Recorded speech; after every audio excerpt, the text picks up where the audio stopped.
Chapter 3. A Call from the Colored Race. The Lord has looked with sadness upon that most pitiful of all sights, the colored race in slavery. He desires us in our work for them to remember their providential deliverance from slavery, their common relationship to us by creation and by redemption, and their right to the blessings of freedom. Some time ago, I seemed to be, during the night season, in a meeting in which the work in the southern field was being discussed. The questions were asked by a company of intelligent colored people. Has God no message for the colored people of the South? Have they no souls to save? Does not the new covenant include them? If the Lord is soon to come, is it not time that something was done for the southern field? We do not, it was said, question the need of missions in foreign lands, but we do question the right of those who claim to have present truth to pass by millions of human beings in their own country, many of whom are as ignorant as the heathen. Why is it that so little is done for the colored people of the South, many of whom are ignorant and destitute and need to be taught that Christ is their Creator and Redeemer? How can they believe in Him of whom they have not heard? How can they hear without a preacher? And how can one preach except he be sent?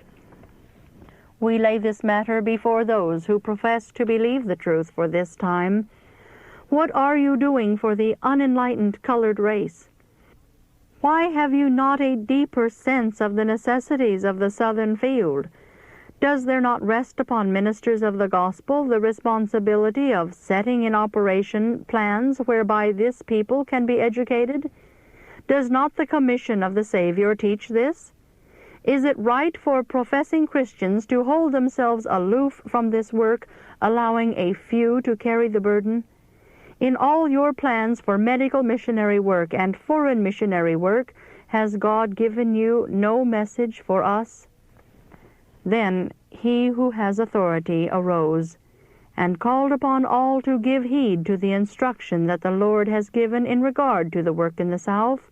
He said, much more evangelistic work should be done in the South. There should be 100 workers where now there is but one. Let the people of God awake. Think you that the Lord will bless those who have felt no burden for this work, and who permit the way of its advancement to be hedged up? As these words were spoken, deep feeling was manifested. Some offered themselves as missionaries, while others sat in silence, apparently taking no interest in the subject. Then the words were spoken. The South is a most unpromising field, but how changed would it be from what it is now if, after the colored people had been released from slavery, men and women had worked for them as Christians ought to work, teaching them how to care for themselves.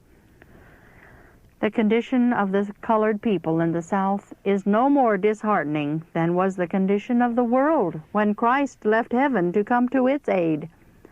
He saw humanity sunken in wretchedness and sinfulness. He knew that men and women were depraved and degraded, and that they cherished the most loathsome vices. Angels marveled that Christ should undertake what seemed to them a hopeless task. They marveled that God could tolerate a race so sinful. They could see no room for love. But God so loved the world that He gave His only begotten Son, that whosoever believeth in Him should not perish, but have everlasting life. See John 3:16. Christ came to this earth with a message of mercy and forgiveness. He laid the foundation for a religion by which Jew and Gentile, black and white, free and bond, are linked together in one common brotherhood, recognized as equal in the sight of God. The Savior has a boundless love for every human being. In each one He sees capacity for improvement. With divine energy and hope, He greets those for whom He has given His life. In His strength, faith can live a life rich in good works, filled with the power of the Spirit.